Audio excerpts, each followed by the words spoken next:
Thanks very much, Corla. I want to firstly start off by referencing the various campaign groups that we regularly see advocating, and they're mainly made up of parents that advocate on behalf of their own children with additional needs. And in particular, I want to mention Enough is Enough, and I think at this stage everybody will know the excellent work they do.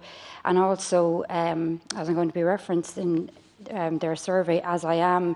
And Minister, I want to just draw your attention, I'm sure you're aware of it, and I will say it is good that we do have a Minister for Special Education, and I really hope that we will see results and actual very good practical solutions coming for families as a result of that ministry. But As I Am, as I said, did a survey of 1,100 families just in August about the return to school, and 77% of these families basically said that they felt their children would need extra supports on top of what they were maybe getting already pre-COVID. But unfortunately, half of those parents felt that those supports wouldn't be forthcoming.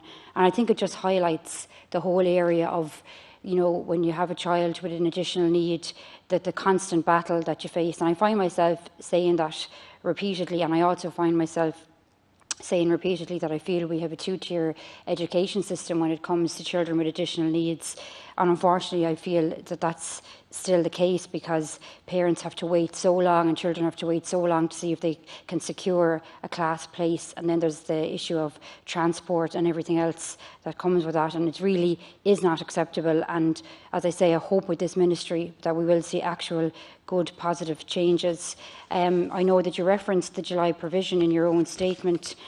But regarding the survey that As I Am did, 53% of their families did not access the July provision, and anecdotal evidence suggests that parents found the online system confusing, extremely difficult to access and understand, and disturbingly simple stuff like links didn't divert to correct pages or simply didn't work at all.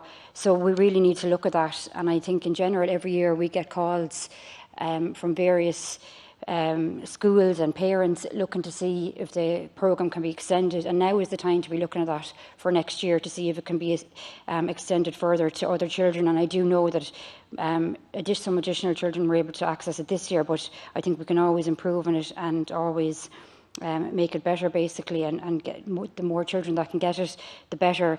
I also want to ask about assessments. It's an area where people have to wait crazy lengths of time, basically, in order to get an assessment for their child. And we've seen it become even worse since COVID. And yesterday at the COVID committee, Inclusion Ireland were in, and part of the questions I had to them, they stated that they felt some of the delays, not all of the delays, and it's important to note that this is an area that there was extreme difficulties in anyway, and parents were facing delays, so I don't think it can all be pushed to the door of COVID. But they're saying that some HSE staff have been redeployed to deal with COVID testing and tracing maybe, and this is causing or compounding the delays. And I'd just like to know if that is definitely the case, because I think if HSC staff are involved with the assessments, they absolutely should not be redeployed. I understand all the complexities of COVID, but children need those assessments. And I want to ask what's being done for children that would have expected an assessment by now and maybe would have expected to access an ASD class. Where exactly? I think I've asked this on a number of occasions in different forums. I'd love to get an answer to what is happening for those children, and for children who had a special needs assistant and that had resource hours pre-COVID.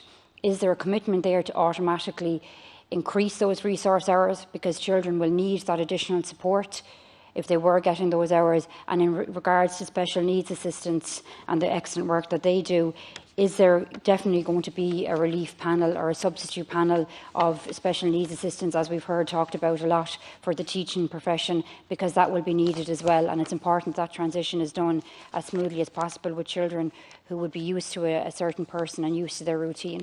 Thanks, Karen.